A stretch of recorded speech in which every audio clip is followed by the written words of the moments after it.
Bihar board class 12 के syllabus पे बात करते हैं, जिसमें 5 मार्क्स के कितने क्वेश्चन पूछे जाते हैं, 2 मार्क्स के कितने क्वेश्चन पूछे जाते हैं और आपको कितने क्वेश्चन करने होते हैं और कितने ऑब्जेक्टिव पूछे जाते हैं, सब पे डिस्कशन करते हैं। कि 500 मार्क्स का पेपर होता है, इतना तो सबको पता होगा। कुछ को यूं ना पता होगा कि 500 नंबर का पेपर होता है। भाई थोड़ा बता देते कि 500 नंबर का बिहार बोर्ड क्लास 12 का पेपर होता है या फिर क्लास 10 का पेपर होता है। ठीक, 500 नंबर का होता है। ठीक, अब ध्यान से समझना। फिजिक्स होता है, केमिस्ट्री होता है, मैथमेटिक्स होता है, बायो होता है, इंग्लिश होता है, हिंदी होता है। ठीक, ध्यान से समझो। कोई बोलेगा 6 को लिखे हुए 500 क्या बोल रहे हैं, ध्यान से सुनो। या तो आप मैथ लेते होइएगा या फिर बायो लेते होइएगा मेन में। ठीक है, कितने ऐसे बच्चे होते हैं जो मैथ लेके बायो एक्स्ट्रा में ले लेते हैं, बायो लेके मैथ एक्स्ट्रा में ले लेते हैं, तो वो उनके ऊपर डिपेंड करता है। लेकिन इसमें से आपको कोई 5 ही लेना है मेन में, क्योंकि इसमें फिजिक्स 70 मार्क्स का होता है, केमिस्ट्री 70 मार्क्स का होता है, मैथमेटिक्स 100 मार्क्स का होता है, बायो 70 मार्क्स का होता है, इंग्लिश 100 मार्क्स का होता है और हिंदी 100 मार्क्स का होता है। ठीक, मतलब इसका पेपर आपको इतना मार्क्स का देना पड़ेगा। ठीक, फिजिक्स का जो आपका पेपर होगा 70 नंबर का होगा। जिस बच्चा बोलेगा भैया 70 नंबर का होगा, लेकिन आप तो 100 नंबर बोल रहे थे। अरे 30 नंबर इसका प्रैक्टिकल होता है, केमिस्ट्री में भी प्रैक्टिकल होता है। ठीक है, बायो में भी प्रैक्टिकल होता है। कोई बोलेगा इंग्लिश हिंदी में कलर प्रैक्टिकल होता है। अरे हिंदी और इंग्लिश में क्या प्रैक्टिकल करोगे, मैथमेटिक्स में क्या प्रैक्टिकल करोगे। ठीक है, अभी केमिस्ट्री वाला है तो ना लैब में जाके इधर उधर करके कुछ कुछ आज को लगा दो। ठीक, फिजिक्स वाला है तो अवतल किरण उत्तल किरण इलेक्ट्रिक फील्ड खींचेगा, तो सब प्रैक्टिकल होता है। मैथमेटिक्स वाला क्या प्रैक्टिकल करेगा, वो बोलेगा कि हमको भी मन है करने का प्रैक्टिकल। तो मैथ में कोई प्रैक्टिकल नहीं होता है। ठीक, तो मैथ का पेपर आपका 100 मार्क्स का होगा, इंग्लिश भी आपका 100 मार्क्स होता है, हिंदी भी 100 मार्क्स होता है। बाकी फिजिक्स केमिस्ट्री और जो बायो होते हैं वो 70 मार्क्स के पेपर होते हैं। 30 नंबर का प्रैक्टिकल होता है, जिसमें अक्सर बच्चे को 25 प्लस मिल ही जाता है। ठीक है, अक्सर बच्चे को मिल जाता है 25 प्लस। ठीक है, अब बात करते हैं भैया फिजिक्स में कितना 2 नंबरी आता है, कितना 5 नंबरी आता है और उसमें से कितना करना होता है, ऑब्जेक्टिव कितना आता है, उसमें से कितना करना होता है। पहले फिजिक्स केमिस्ट्री और बायो की बात करते हैं। तो पहले ऑब्जेक्टिव की बात कर रहे थे, उसके बाद सब्जेक्टिव की बात कर लेंगे। तो ऑब्जेक्टिव में क्या होता है कि 42 क्वेश्चन आपसे अगर पूछे गए, ठीक है, कभी 42 पूछा जाता है तो कभी 70 पूछा जाता है। ठीक है, आपको एक चीज पता ही होगा कि 100% ऑब्जेक्टिव मतलब 100 को ऑब्जेक्टिव पूछ देगा, उसमें से आपको 50 को करना रहता है। ठीक है, तो उसमें होता है कि जब 100 को ऑब्जेक्टिव पूछना है मतलब दुगुना ऑब्जेक्टिव पूछना है, तो दुगुना ऑब्जेक्टिव पूछता है तो 70 को पूछेगा। भाई देखो, अब 70 नंबर का एग्जाम होता है, 70 नंबर का एग्जाम होता है, 35 मार्क्स का ऑब्जेक्टिव होता है और 35 मार्क्स का सब्जेक्टिव होता है। तो जब दुगुना पूछेगा तो 70 को ऑब्जेक्टिव पूछ देगा। तो अगर 70 को पूछा फिर भी आपको 35 का आंसर देना है, अगर 42 को पूछा फिर भी आपको 35 का आंसर देना है। अगर 42 को ऑब्जेक्टिव पूछा तो उस वाले पेपर में 2 नंबरी आपका 18 को रहेगा, जिसमें आंसर आपको 10 को का देना है। ध्यान से समझो कि अगर 42 को क्वेश्चन पूछा ऑब्जेक्टिव में तो 18 को क्वेश्चन आपको मिलेंगे 2 नंबरी, जिसमें से आपको 10 का आंसर देना है। तो 10 गुने 2 बराबर 20 नंबर यहाँ से आ जाएगा। अगर 70 को पूछा तो आपके क्वेश्चन पेपर में 20 को रहेगा क्वेश्चन, जो 2 नंबरी रहेगा, जिसमें से आपका 10 आंसर देना है, जिसमें 10 गुने 2 कितना हो जाएगा, 20 नंबर हो जाएगा। मतलब ये है कि अगर 35 मार्क्स तो करना ही है। अगर 42 को क्वेश्चन पूछा तब 18 को पूछेगा क्या, 2 नंबरी। अगर 70 को क्वेश्चन पूछा तब 20 को पूछेगा 2 नंबरी। और 5 नंबरी 5 मार्क्स वाला जो होता है वो 6 को क्वेश्चन पूछेगा, जिसमें 3 को का आंसर देना है। तो 5 3 15, मतलब क्या हुआ, 20 और 15 35 नंबर यहाँ से आ गए। ठीक है, और 35 नंबर का ऑब्जेक्टिव हो गया, तो 70 नंबर यहाँ से आ गया। ध्यान से समझिएगा, 2 सिचुएशन रहता है। ठीक, बिहार बोर्ड में 2 सिचुएशन रहता है। कभी कभी 70 को ऑब्जेक्टिव पूछ देता है, कभी कभी 42 को ऑब्जेक्टिव पूछ देता है। ठीक है, कभी कभी 18 को पूछेगा, कभी कभी 20 को पूछेगा। तो जब 70 को पूछेगा तब उसके साथ आपको 20 को मिलेगा, और आपके एग्जाम पेपर में अगर 42 को ऑब्जेक्टिव पूछेगा तब 18 को मिलेगा। 18 में से 10 को करना है, बहुत इजी रहता है यार। और सोचो 18 को में से आपको 10 वो करना है, 8 को साइड कर दो, तो ऐसा फिजिक्स केमिस्ट्री और बायो का पेपर मिलेगा। ठीक, अब मैथमेटिक्स की बात में भी सबको पता है कि 100 नंबर का अगर पेपर होगा तो 50 नंबर ऑब्जेक्टिव पूछता है, 50 नंबर सब्जेक्टिव पूछता है।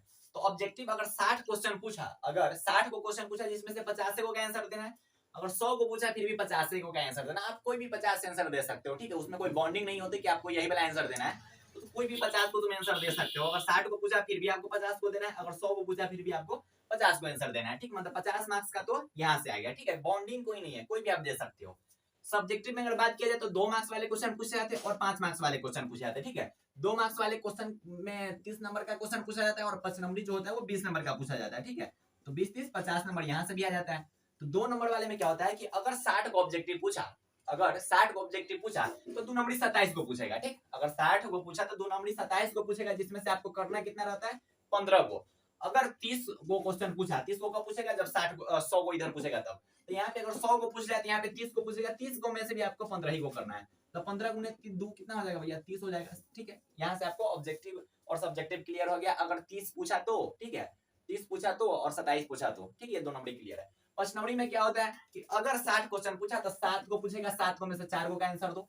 8 को पूछा तो 8 को में से आपको 4 को का आंसर देना है। तो 4 गुने 5 कितना हो गया, 20 नंबर का आ गया। ठीक, तो यहाँ से आपको क्लियर हो रहा है कि भैया कितना ऑब्जेक्टिव पूछता है, और इतना ऑब्जेक्टिव पूछा तो 2 नंबरी का पूछेगा, अगर इतना ऑब्जेक्टिव पूछा तो 5 नंबरी का पूछेगा। तो ये सब आपका क्लियर होते जा रहा है। अब हिंदी और इंग्लिश में बात कर लेते हैं कि हिंदी में इंग्लिश में क्या होता है कि एस्से वगैरह भी आते हैं, हिंदी इंग्लिश में थोड़ा और भी एक्स्ट्रा कुछ कुछ आते हैं। तो फिजिक्स केमिस्ट्री बायो हो गया, मैथमेटिक्स हो गया। अभी हिंदी इंग्लिश की बात कर लेते हैं। 60 को पूछेगा था 50 को करना है। अगर 100 को पूछा जिसमें भी 50 को ही करना है, ठीक। बच्चा का देख इसमें होता ही हुआ है ना कि जब 100 को ऑब्जेक्टिव पूछा जाता है, मतलब दुगुना ना बोलता है कि दुगुना क्वेश्चन आएगा, तो उससे ऑब्जेक्टिव में फायदा रहता है, सब्जेक्टिव में फायदा ना रहता है। सब्जेक्टिव में 2 को 3 को क्वेश्चन बढ़ा देता है, तो उतना फायदा सब्जेक्टिव में नहीं होता है, ठीक है। ताकि 27 की जगह पे 30 कर देगा, है ना, 18 की जगह पे 20 कर देता है, ठीक है, सब्जेक्टिव। लेकिन ऑब्जेक्टिव में फायदा होता है कि 100 को तोड़ा दे देगा, अब बोलेगा 100 को में से 50 को बनाइए। अब मजा आता है बनाने में, तू गलतो सही ना अपना तुक्को मार देता है सब ना, तो 50 को सही हो जाता है। अगर आप तुक्को मार दीजिएगा ना तो सही बोले कि 100 को में से ना, और तुम 50 को खाली बी मार के आ जाओ ना, तुम्हारा 20 को सही हो जाएगा, 20 को ऑब्जेक्टिव सही होगा, ठीक। अब पासिंग मार्क कितना रहता है 30 नंबर, अब 20 को सही हो गया, 10 नंबर का सब्जेक्टिव बना लो, खत्म कहानी। तो वही के लिए ज्यादातर बच्चा फेल नहीं करता है, अब बनचुहार से फेल कर जाता है। तोरा 100 को ऑब्जेक्टिव मिलता है, सुन, तोरा 100 को ऑब्जेक्टिव मिलता है, अब 100 को में तू फेल कर रहा है यार। अगर 50 को पूछता तब क्या होता, 50 को पहले पूछता था तब क्या होता था, या फिर पहले तो ऑब्जेक्टिव वो बहुत कम पूछा जाता था। सोचो ओपनिंग के एग्जाम कितना हार्ड रहता होगा। तो बिहार बोर्ड जितना एग्जाम को इजी बनाते जा रहा है उतना तो उन लोग के दिक्कत हो रहा है ना। 100 को ऑब्जेक्टिव पूछ रहा है, में से 50 को तोरा बनाना है, 50 को में भी तो नहीं, अब 10 को 20 को सही बना रहे हो यार। 50 में 50 सही बना चाहिए, 100 को में से तोरा 50 को बनाना है, तो ये चीज सोचता नहीं है कोई। अब सब्जेक्टिव की बात अगर की जाए तो सब्जेक्टिव में क्या होता है कि पहला क्वेश्चन रहेगा एस से, ठीक है, इंग्लिश में, तो हिंदी में निबंध रहेगा, यही ना रहता है। हिंदी में एस से तो इंग्लिश में क्या, हिंदी में एस से, अरे हिंदी में निबंध तो इंग्लिश में क्या एस से रहता है, तो एस से रहता है। दूसरा का एक्सप्लेनेशन रहेगा, तो हिंदी में व्याख्या के नाम से रहेगा दूसरा का क्वेश्चन। उसके बाद क्वेश्चन आंसर रहता है, ठीक है, पत्र लेखन रहता है, पत्र बोले तो लेटर, और आवेदन बोले तो एप्लीकेशन। क्वेश्चन आंसर जिसको प्रश्नोत्तर बोलते हैं वो रहता है। फिर पैसेज रहता है, संक्षेपण रहता है। तो हिंदी वाला है तो देख हिंदी में इधर देख लो, ठीक है, कि हिंदी में ये सब पूछा जाता है, और इंग्लिश में एस से पूछा जाएगा, एक्सप्लेनेशन पूछा जाएगा, question answer, letter, application, passage, यही सब पूछा जाता है, ठीक। तो ये हो गया ऑब्जेक्टिव और ये हो गया सब्जेक्टिव। देखो ये तो पूरा एक ही वीडियो में सब कुछ बता दिया गया, ठीक, तो कम टाइम में पूरा बता दिया गया। अब अलग से ना पार्ट बाय पार्ट वीडियोस आएंगे जिसमें ये भी लिखा रहेगा कि भैया इससे क्या को पूछेगा, अब वही में से क्या को आंसर देना है, एक्सप्लेनेशन क्या को पूछेगा वही में से क्या को आंसर देना है। तो उस पे अब पार्ट बाय पार्ट वीडियो आएगा कि फिजिक्स में कितना क्वेश्चन, मतलब अब डिटेल वे में थोड़ा जाएंगे, ठीक, कि कितने चैप्टर्स है, आप कितना पढ़ोगे तो हो जाएगा, केमिस्ट्री में कितना पढ़ोगे तो हो जाएगा, मैथमेटिक्स में कितना पढ़ोगे तो हो जाएगा, ठीक है, किस टाइप के क्वेश्चन पूछे जाते हैं, किस सब्जेक्ट से सबसे ज्यादा क्वेश्चन पूछे जाते हैं, तो उस पे अब डिटेल वीडियो बनेगा, ठीक है। अब हर एक चैप्टर का ना फिजिक्स का सिलेबस क्या है, केमिस्ट्री का सिलेबस क्या है, तो उसका पार्ट बाय पार्ट वीडियो बनेगा, ठीक है, उसका अब पार्ट बाय पार्ट वीडियो बनेगा, ठीक। उधर से कुंदनमा बोलेगा तो बेकार है, देख लिया ये वीडियो, जब हुआ था तब भी देख लेते हैं, अरे कोई बात नहीं है, ठीक। तो हिंदी इंग्लिश का क्लियर हो गया, फिजिक्स केमिस्ट्री बायो का आपको बता दिया गया, मैथमेटिक्स का भी बता गया, ठीक। तो अब क्या करना है भाई, तंका मंका पढ़ाई लिखाई कर लो, 5-6 महीने टाइम बचा है एग्जाम का, ठीक, 5-6 महीने एग्जाम का टाइम बचा है। अब अभी तो सीरियस नहीं है, सोच लो तो कितना बंजुआड़ है कि अभी भी सीरियस नहीं है, 5 महीने तो एग्जाम का टाइम बचा है और अभी भी सीरियस नहीं है। अब कहा किस चीज का इंतजार कर रहे हो, सावन जाने का इंतजार करो, सावन जाएगा भादो जाएगा उसके बाद पढ़ेंगे, तो फिर हो गया कहानी खत्म, ठीक। अंतिम 3 महीना पढ़ोगे फिर ज्यादा मार्क्स आ नहीं पाएगा, वो तो अलग बात है, मार्क्स अलग बात है, नॉलेज अलग बात, ठीक। तो मार्क्स के फेरा में मत रहो, नॉलेज के फेरा में रहो, और नॉलेज के पीछे जाओगे ना तो मार्क्स अपने आप उठ जाएगा, ठीक है। और नॉलेज के पीछे जाओगे तो मार्क्स मिल जाएगा, और मार्क्स के पीछे जाओगे तो नॉलेज नहीं मिलेगा, रियलिटी है, याद करके रख लेना, ठीक। तो पूरे सब्जेक्ट का सिलेबस जो था 500 मार्क्स का वो सब आपके सामने रख दिया गया है। और जो 70 नंबर का था तो 30 नंबर प्रैक्टिकल, जो कि स्कूल के जो तुम्हारे चाचा होंगे बाबा होंगे वो प्रैक्टिकल में देते हैं। ऐसे गांव का जो स्कूल रहता है उसमें चाचा बाबा ही रहते हैं, तो प्रैक्टिकल में भैया केकरो तो 30 में 30 मिल जाता है, 27 मिलता है, 28 मिलता है, लेकिन 25 से ज्यादा ही लगभग मिलता है, क्योंकि गाँव देहात के रहते हैं। अब गाँव देहात के अगर तोरा अपना गाँव में कॉलेज रहता है तो बच्चा सब धमकी देने लगता है मास्टर के कि ना दीजिएगा नंबर तो समझ जाइएगा, ठीक। अगर बाहरी रहता है तो ओकरा से थोड़ा बहुत दिक्कत होता है, तो कितना के 16 नंबर भी मिल जाता है प्रैक्टिकल में। और जो गांव देहात वाला रहता है ओकरा से ज्यादा नंबर मिलता है, 30 में 30 मिल जाता है, ठीक। तो वो सब बात की बात है, तो आपका मैटर है, देख लो प्रैक्टिकल में कितना मिल रहा है, 30 में से।